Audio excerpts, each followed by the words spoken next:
kingdom of Jehoshaphat walikuwa wanataka kuvunja ngome zote za Jehoshaphat.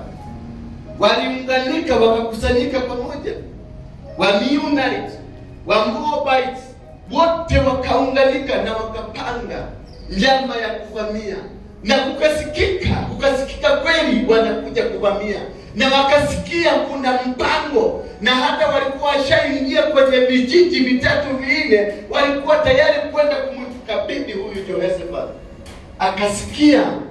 Akasikia kuna jambo linapangwa, na aliposikia kuna jambo linapangwa, alifanya nini? Aliposikia kuna jambo linapangwa, hakuenda kwenye vita, bali alienda kumtafuta Mungu. Praise be the name of God. When he was told, he inquired of God.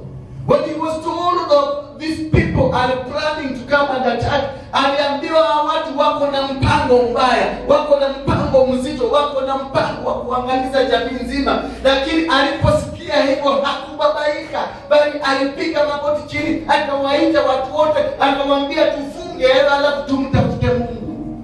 Hiyo ndio step 1. How to power your way in praise.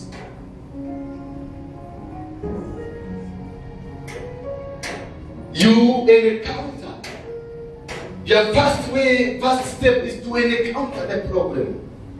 When you encounter the problem, ni kusikia neno, kusikia jambo, kusikia kuna vita. That is encountering the problem. Kusikia kuna mpango. To encounter a problem is kusikia kuna mpango ambao umepangwa wa vita. Kuna vita inakuja. Ukisikia, that is not when you start preparing yourself. Unaanza kujitayarisha. Kujitayarisha si kuchukua silaha, si kuenda kuombea watu vibaya, si kuenda kutakia mabaya, si kuenda kuwalaani hawa watu. Na walaani, na maadui na walaani, tuingize na walaani. Hapana, ni kujipanga. Kwanza kabisa unaenda kwa Mungu na muuliza, wanakuja kwa nini? Hizi vita zimetoka wapi? Ni kwa nini? Kumbuka wana wa Israeli kupitia kwa Jehoshaphat walipelekwa kwenye lile shamba ama kwenye huo mji na Mungu mwenyewe. Mungu ndiye aliyewaleta. Kwa hivyo walijua tegemeo lao tu ni Mungu. Jehoshaphat alijua Mungu ndiye aliyewaleta mahali pale. Mungu ndiye aliwasafirisha, aliwatoa kwenye nchi ngumu, akawapigania vita, akawashindania vita zao zote mpaka wakafika mahali walifika.